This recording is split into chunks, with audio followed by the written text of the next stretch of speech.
Paytm gains up around 2% as Zomato has announced its acquisition of Paytm's ticketing business for a little over 2,000 crore rupees.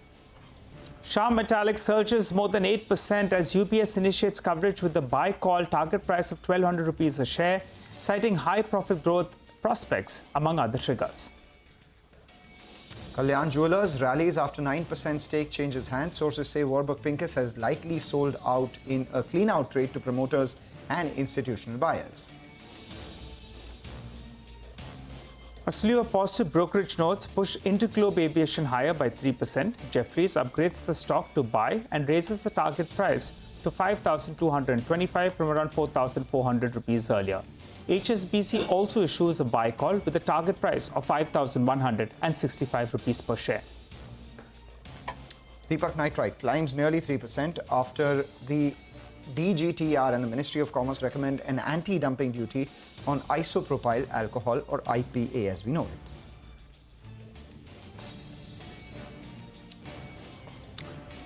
Hello and welcome to Chartbusters. I'm Nigel D'Souza. Join me as always is Mangalam Balu. Well, we have all the indices that are trading well in the green, as you can see. The breadth of the market still in favor of the number of stocks advancing 2:1, though both those two have narrowed down a little bit. Mangalam, after the kind of rally that we're seeing, we're still having green on the screen.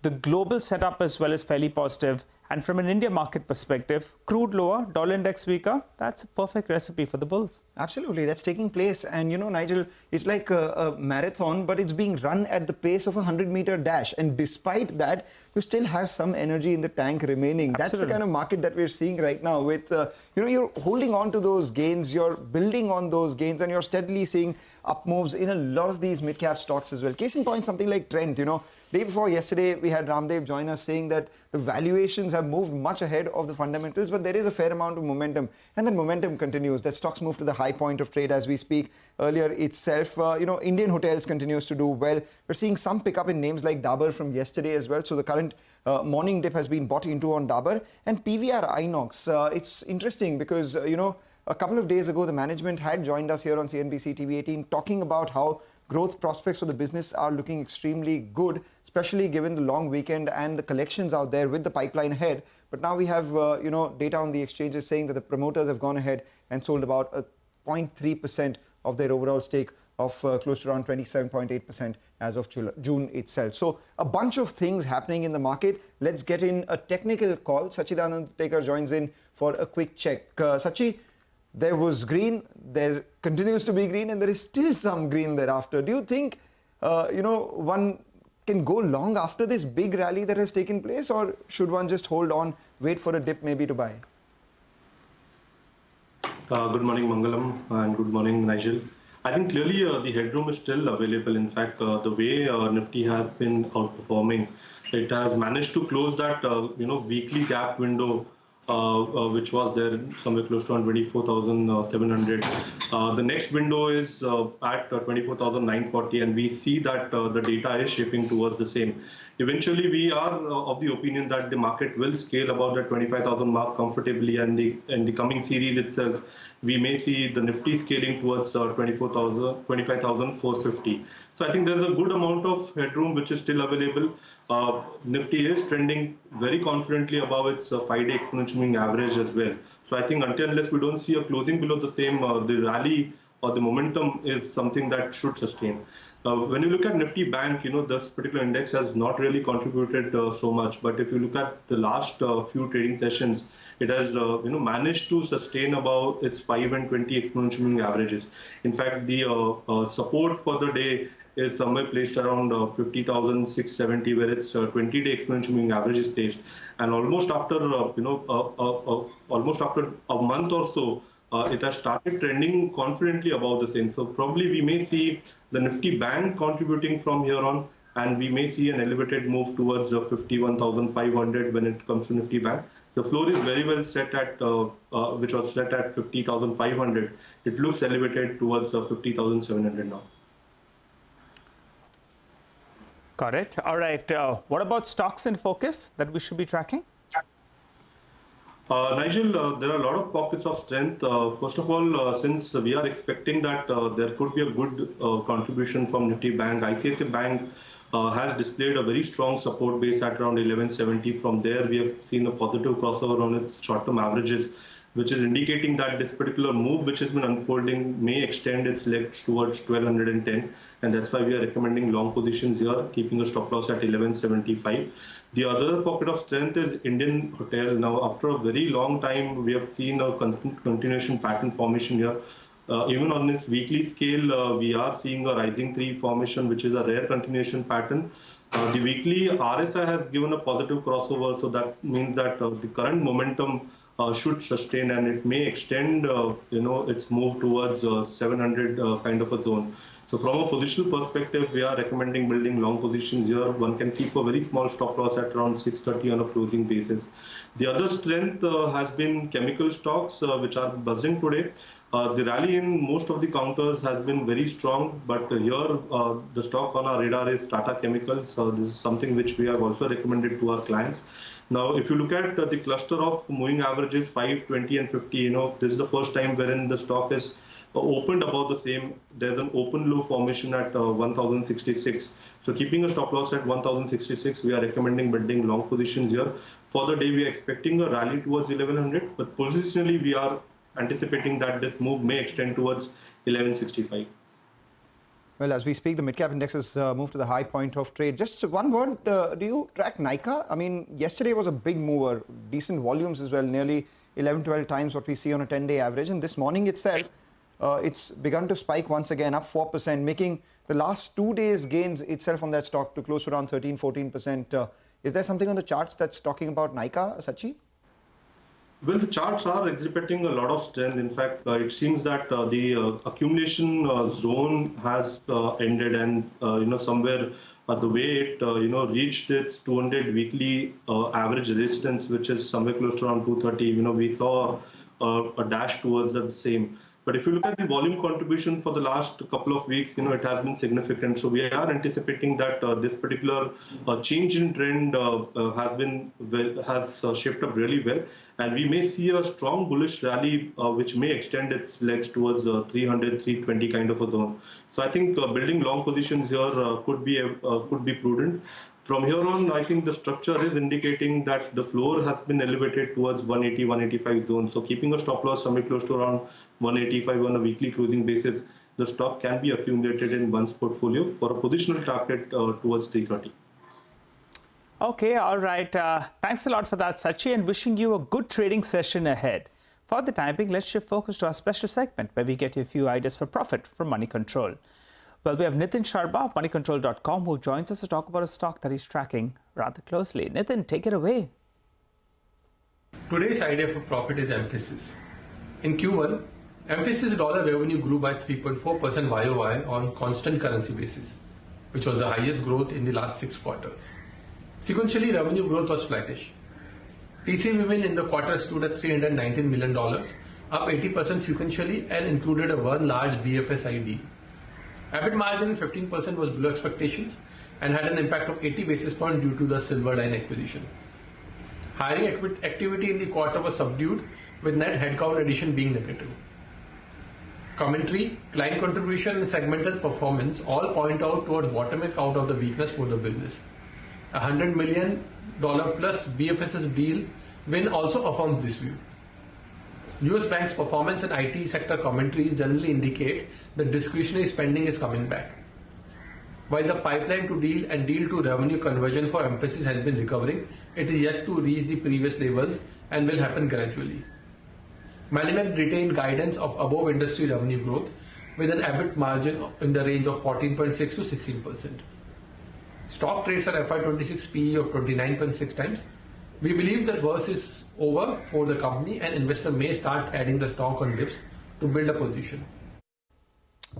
All right, with that, we'll step into a short break. Come back on the other side. We get you more on the markets and individual stock-specific news. Stay tuned.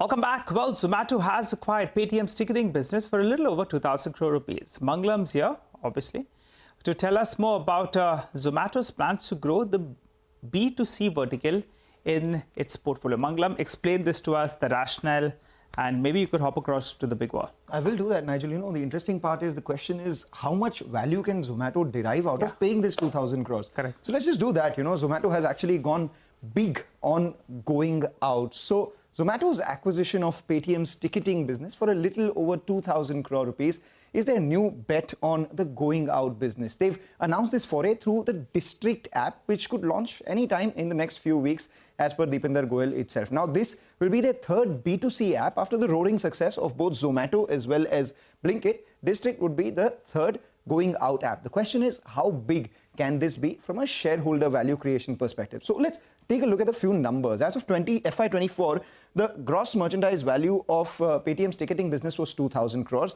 They had a revenue of roughly 300 crores and an adjusted EBITDA of 29 crores. Now, these numbers imply at 2,048 crore, the deal was done at 1 times GMV and nearly 7 times sales for a business that has a take rate of 15%. How do you calculate that take rate? Which basically revenue upon gross merchandise value. And the margins are at 1.5% of GMV post-acquisition. Zomato actually intends to transition their customer traffic from Paytm, Insider, Ticket, New, all these apps to District, and they are also looking to incentivize customers to move to the District app. What are they targeting? They're targeting FY26 GMV by over 10,000 crore with rapid growth. Analysts estimate anywhere between 40 to 50% CAGR. They also see medium to long-term potential of their business as 4 to 5% margin. And then they say further scale will accrue on account of new use cases like shopping, staycations, not just dining out or buying tickets itself. So a business which is roughly 2,000 crore goes to 10,000 crore, margins which are 1.5% go to 4.5%. So if you look at all of this and estimate on an FY27 basis, 20,000 crore gross merchandise value is what the street could work with. 3% of GMV. Their medium to long-term target is 4 to 5%. And if this were to happen, then the EBITDA addition by FY27 itself could be 600 crores. So by using the current deal multiples itself, this business could actually see a 10 to 12 times valuation jump. Now, a 10 to 12 times valuation jump in 2 years for all the other businesses without accounting for new use cases, further synergies and live event IP valuations, etc. It seems extremely high. Not so much for Zomato because, you know, they've done that with Blinkit. From the Zomato's purchase price in 2022 itself, Blinkit has surged 20 times in valuation. So, you know, 10 to 12 times is what the street is factoring in right now. Let's see how much more can they do from here on itself. So the bottom line is a 10 to 12x valuation extraction is what Zomato expects from District, which the management has earlier said will be their third major value driver in the B2C space. All right, Mangalam, thanks a lot for neatly spelling that out for us. Clearly, the street likes what they have done and explains that with the reaction as well that we're seeing on the stock. But let's focus on another stock that's buzzing around in trade. From the old economy, Shyam Metalics. Well, that's up and about in today's trading session. UBS, they've initiated coverage on the stock with the target price of around 1,200 rupees per share. To give you context, yesterday the stock ended at around 750 rupees odd. What is their rationale? Well, they're valuing the company at around 8 times EV upon EBITDA. That's on FY26-27 earnings. And they also believe that the company is on track to compound their EBITDA at a CAGR of around 39% over the next 3 years or so. What makes the company stand out? Well, according to them, their pragmatic approach to focus on going up the value chain, they're diversifying via products as well as by metals, and backward integration is going to hold them in good stead. Let's give you 3 big numbers since we have told you the qualitative aspect. First up on the value-added products, well, currently it's at around that high 50%. Now they're saying that in the next few years, they expect it to go in the high 60% odd. Higher value-added products obviously comes with better margins. The ROC, they're expecting it to improve from around that 22% to around the 28% odd mark. And point number 3 is they said as of yesterday's close, that's sub 800 rupees, they believe that the street was factoring in EBITDA per ton of only around 3,700 rupees. But UBS believes that they'll go to around 6,000 rupees per ton. So put all this together, the stock is reacting positively, up close to around 7.5%. Want to alert our viewers as well, the float in the market is rather limited. Promoter holding at around 75%. You have large funds and institutions that hold roughly around 8 to 10% odd. So it's effectively less than 15% that's in the market. For the time being, the street has taken this note positively and the stock is surging as we speak. Let's slip on a short break. On the other side, we'll get you exclusive chat with Joy Alkudas. Stay with us.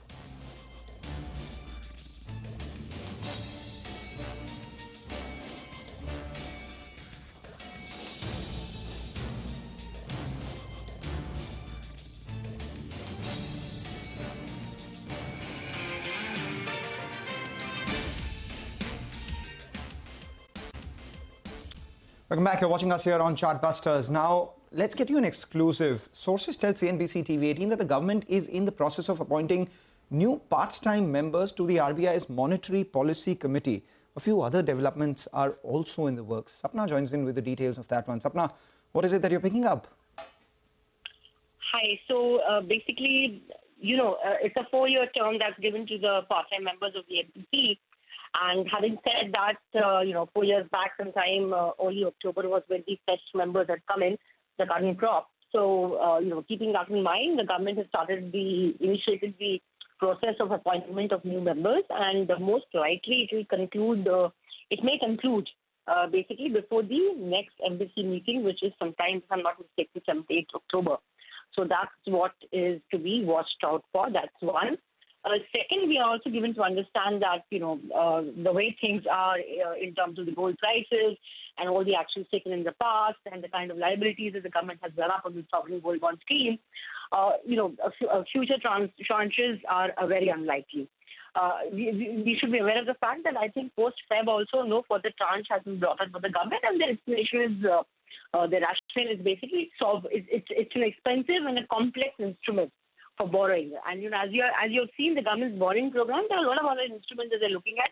They're also looking at cutting down costs, bringing down the interest rates, making the yield curve more manageable. So keeping all of that in mind, LGB in terms of government borrowing, I don't think makes sense going forward. So most likely when the RBI government meeting will happen, H2 to decide the H2 borrowing calendar, this is something that the government will clarify on record. But as of now, it's a clear indication, no further tranches. Apart from this, very important, on the FPI-FDI front, there's a lot of action the government is taking. They are working out a lot of granular details.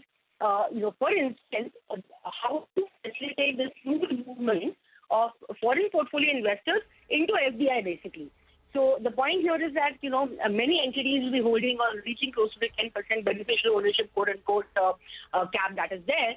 So the point here is the government wants to facilitate their movement towards FDI. Now, not in terms of removal of the cap or dilution of the percentages, the thresholds, but in terms of the rules and regulations wherein maybe they don't have to go for a complete approval route. Again, there's a big process that's involved. So government is working very actively on that, and, you can expect a lot of tweaks, a lot of gazette notifications, even in terms of your MR relaxation. Some of that they have done in terms of cross-holding of shares, and, just last week something has come. So this is something to watch out for. And of course, infra financing. Infrastructure is also one of the next big thing. Consultation paper on cryptocurrency. So a lot of things are in the pipeline. Probably September, October is going to be a busy season for us as far as government economic policy is concerned. All right, Sapna, and we'll have you on top of that story. Thanks a lot for joining in and filling us in with that quick update. But on that note, though, we'll have to wrap up on this edition of Chartbusters. You stay with us. The team of Trading Hour is waiting by, and they come up next.